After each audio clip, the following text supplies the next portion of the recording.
बिस्मिल्लाहिर्रहमानिर्रहीम। लाखों करोड़ों दुरूदो सलाम मोहम्मद मुस्तफ़ा सल्लल्लाहु अलैहि वसल्लम और आले मोहम्मद पर। मैं हूं उमर दराज गोंदल। अगर ये कहा जाए कि जस्टिस आमिर फारूक साहब की अदालत में बहुत कुछ इमरान खान के हक में हुआ तो आप तो ज़ाहिर यकीन ही नहीं करेंगे कि ये कैसे हो सकता है। और आज एक बार फिर जस्टिस तारिक महमूद जहांगीरी साहब और जस्टिस आमिर फारूक साहब जो है 2 रुकनी बेंच इमरान खान के केस की समाअत कर रहा है। और आज 11:30 बजे उस दिन कहा गया था केस को सुनेंगे, लेकिन 11:30 बजे केस की समाअत नहीं हो सकी और 12:45 बजे तकरीबन 12:45 या 12:50 के आसपास इस केस की समाअत शुरू हुई। लेकिन आज जो अच्छी बात है वो अच्छी बात थी कि इलेक्शन कमीशन ऑफ पाकिस्तान के वकील अमजद परवेज साहब जो हैं, जो उस दिन बेड से उठ भी नहीं सकते थे, आज वो ना सिर्फ बेड से उठे बल्कि बेड से उठने के बाद वो अदालत भी तशरीफ लाए और अदालत में इस वक्त वो दलाइल दे रहे हैं। अच्छा, आज जो सबसे पहली बात है वो दलाइल जो अमजद परवेज साहब है उनके दलाइल वही थे जो उन्होंने जुमेरात के दिए। उनका एक सिर्फ सादा सा नुक्ता है और सादा सा नुक्ता यह है कि आप स्टेट को, रियासत को नोटिस किए बगैर इमरान खान की सजा को मुअत्तल नहीं कर सकते। उनके मुताबिक ताकि आज इलेक्शन कमीशन का वकील यह कहता हुआ दिखाई दिया कि मैं इमरान खान की सजा मुअत्तली की मुखालिफत भी नहीं कर रहा, लेकिन उस मरहले पर जाने से पहले आप स्टेट को जरूर जो है वो नोटिस जारी करें। अब ये वो नुक्ता है जो जुमेरात वाले दिन उन्होंने तकरीबन पौने घंटा या जितना भी 2 घंटे टाइम लिया, इसी नुक्ते के ऊपर वो देते रहे, दलाइल देते रहे। अब इसकी वजह क्या है? इसकी वजह ताखीरी हरबे हैं। लगता यह है कि इलेक्शन कमीशन ऑफ पाकिस्तान के जो वकील हैं वो अपने क्लाइंट के हवाले से शायद उनको पता है कि उनका क्लाइंट यही चाहता है रिलीफ इमरान खान को आराम से मिले, रिलीफ तो मिल जाना है। अच्छा, आज जस्टिस आमिर फारूक ने फिर खुद ही इस सवाल का जवाब दिया और कहा, पहले उनसे सवाल किया कि अगर रियासत को आज फरीक बनाया जाना इतना ही जरूरी है तो फिर सवाल यह पैदा होता है कि आपने ट्रायल कोर्ट के अंदर जब आप खुद ट्रायल कर रहे थे, खुद कंप्लेनेंट थे, तो आपने उस वक्त रियासत को उसमें शामिल क्यों नहीं किया? पहली बात। उसके बाद अगली बात के ऊपर अमजद परवेज साहब जो है वो चौधरी ज़हुर इलाही केस का हवाला देते हुए दिखाई दिए। फिर इमरान खान की रिहाई को रोकने के लिए उन्हें राहुल गांधी का इंडिया के हवाला देना पड़ा। अच्छा, हैरान कुन तौर के ऊपर उन्होंने वहां पे बताया तो उनको यह नहीं पता था कि जनाब देखिए, इंडिया के अंदर जब 3 साल की सजा फौरी तौर पे मुअत्तल हो जाती है, लेकिन साथ उनका नहीं, यहां तो कोई हार्ड एंड फास्ट रूल नहीं है फौरी तौर पे उस हवाले से। अब यह बात हो गई। अब बार बार जब इसी नुक्ते के ऊपर थे और कोई नई बात नहीं कर रहे थे, तो उस दिन भी उनको तारिक महमूद जहांगीरी साहब ने कहा था कि आप आगे बढ़े जनाब, अब अगली बात के ऊपर आ जाए। आज भी यही बात हुई और जस्टिस आमिर फारूक साहब ने उनको कहा कि यह बात हमने सुन ली है, आप अपने हतमी दलाइल दें। और हतमी दलाइल के हवाले से उन्होंने यह कहा कि देखिए, बात बहुत सादा है। और खुद ही आमिर फारूक साहब ने कहा कि नैब केसेस के अंदर तो इवन शिकायत कुनिंदा को नोटिस भी नहीं जारी किया जाता और सजा मुअत्तल कर दी जाती है। अच्छा, हैरान कुन तौर पे जस्टिस आमिर फारूक साहब ये सारा कुछ कह रहे थे, लेकिन उसके बावजूद इमरान खान की सजा मुअत्तल नहीं कर रहे थे, हालांकि उनको इन बातों का सब पता है, खुद बोल के भी कह रहे हैं। तो अब ये अपनी जगह के ऊपर है, लेकिन इस दौरान एक और इंपॉर्टेंट बात जो आज खुद जस्टिस आमिर फारूक साहब ने की वो इमरान खान के हवाले से है।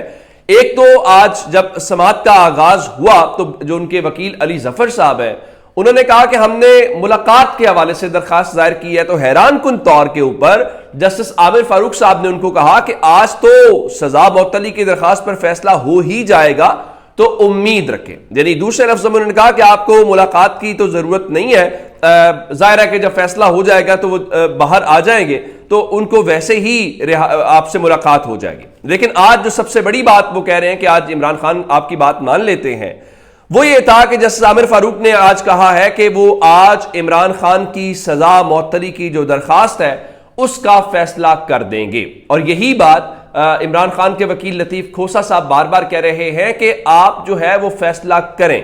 आप हक में फैसला करते हैं तो भी करें, आप खिलाफ फैसला करना चाहते हैं आप तो भी करें, लेकिन फैसला जरूर करें, इस मामले को जो है वो लटकाएं मत। अब अच्छा, ये बात हो गई, आज उन्होंने कहा हमने फैसला करना है, तो इसका मतलब यह है कि इमरान खान के हवाले से ये चीजें जो है वो उनके हक में यहां पे जा सकती हैं। अगला पॉइंट ये था जो तहरीक इंसाफ के लोगों ने उठाया हुआ था कि देखिए जो हुमायूं दिलावर साहब की कोर्ट है यानी सेशन कोर्ट इसको डायरेक्टली सुन ही नहीं सकती।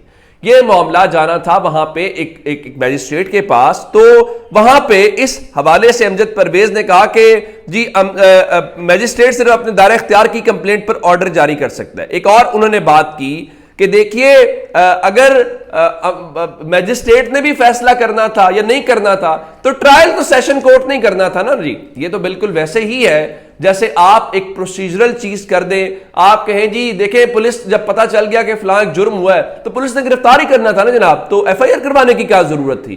तो एफआईआर हुई है तो भी हमने गिरफ्तार कर लिया है, एफआईआर नहीं हुई तो भी हमने गिरफ्तार कर लिया। ये तो वही बात है, एक चीज जो लॉ के तहत प्रोसीजर है आपने वो प्रोसीजर फॉलो ही नहीं किया, वो मिसिंग है, तो इसका मतलब यह है कि इसके ऊपर सवाल जो है वो उठेगा।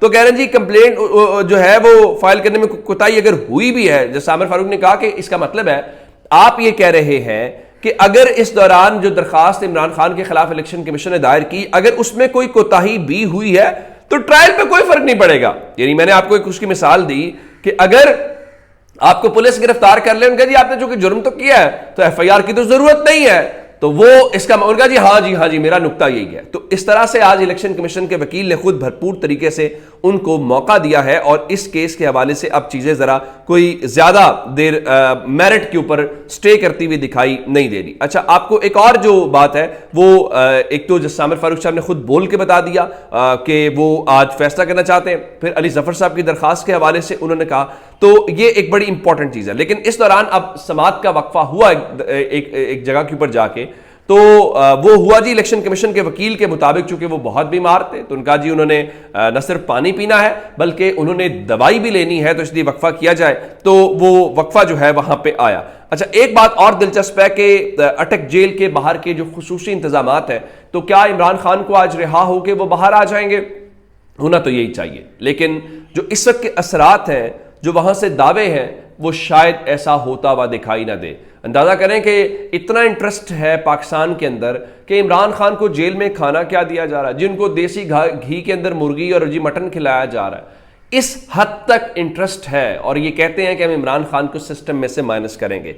तो अब खबरें ये हैं मुख्तलिफ जो हमारे पास हैं कि इमरान खान की अगर आज इसके अंदर रिहाई हो भी जाएगी, यानी सजा मुअत्तल भी हो जाएगी, तो उनका मकसद जो हुमायूं दिलावर साहब के हवाले से कि जल्दी जल्दी वो सारा कुछ हो, वो मसला यही था कि हम बस इमरान खान को जमान पाक से निकाल के जेल में ले जाएं या अपनी हिरासत में रख लें। उसके बाद तो फिर हमारा मसला है ना, एक केस में गिरफ्तारी डालें या दूसरे केस में, तो जमान पाक से बार बार गिरफ्तार करना जो है वो इस हवाले से। अब खबर यह है कि अगर आज इस अदालत से जो कि गालिब इम्कान है कि इमरान खान की रिहाई का हुक्म हो जाएगा, तो रिहाई के साथ ही अगले अहकामात जारी हो चुके होंगे कि आप इमरान खान को अटक जेल से गिरफ्तार कर लें। और एक और बात, ये जो बाबू या अफसर शाही जो पढ़े लिखे मुकाबले के इम्तिहान के बाद जिनकी आप तकरीरें और किताबें सुने तो बस इनके कोई करीब नहीं है, लेकिन हकीकत जो है वो कुछ इससे मुख्तलिफ है। और मैं हमेशा कहता हूं कि ये इशराफिया के, और वो सियासी इशराफिया हो या कोई और इशराफिया हो, ये उनके फ्रंटमैन है। ये भी मुमकिन है कि उन्होंने इससे पहले कोई ऐसा नोटिफिकेशन, कोई ऐसी गिरफ्तारी डाल दी हो कि जब आए तो वो आपको मीडिया के ऊपर बताएंगे देखिए जी हम तो इमरान खान की उस केस में फलां दिन गिरफ्तारी जो है वो डाल चुके हैं, तो इसलिए उस हवाले से जाने की जरूरत नहीं है। अच्छा, एक आपको खबर और जाते जाते देनी है, और वो ईमान मजारी और अली वजीर की जो है वो जमानत मंजूर हो गई है। अब ये जमानत बाद गिरफ्तारी है। अब देखना यह है कि ईमान मजारी तो शायद रिहा हो जाए, वो बेचारा अली वजीर जो है उसको भी रिहा किया जाता है या नहीं किया जाता, जो कि करना चाहिए। तमाम शहरियों से एक जैसा सलूक ही होना चाहिए। अगली खबर एक और है कि नौशहरा के बाद जनाब आज परवेज खट्टक की जो जमात है पाकिस्तान तहरीक इंसाफ पार्लियामेंटेरियन, उन्होंने आज मानसेहरा के अंदर एक जलसा किया है और बताया गया पंडाल तो उसको नहीं कहना चाहिए, घर है। लग ये रहा है कि घर के अंदर मेरा नहीं ख्याल कि 500 या उससे ज़ायद कुर्सियाँ होंगी, चलिए, या 1000 कुर्सी भी बहुत मुश्किल, ये मैं बड़ी मुबालगा आराई से काम लेते हुए आपको बता रहा हूँ। तो वहाँ पे उन्होंने जलसा तो करना है। अब देखना यह है कि उस जलसे से कितना इम्पैक्ट आता है या क्या जिस तरह से कल नतायज आए हैं उससे तो लगता है कि कोई सूरत हाल नहीं। दूसरी जानिब शाह महमूद कुरैशी साहब का मामला है। कुरैशी साहब को आज एक बार फिर ऑफिशियल सीक्रेट एक्ट की जो खुसूसी अदालत है वहाँ पे पेश किया गया और उनका 2 रोज़ा जो रिमांड है वो एक बार फिर FIA को दे दिया गया है और जज साहब ने कहा कि अब अगर आपने काम मुकम्मल ना किया तो अगली बार इनका रिमांड मिलना जो है वो मुश्किल हो जाएगा। तो ये अब तक के अपडेट्स से अपना बहुत सा ख्याल रखिएगा। खुदा।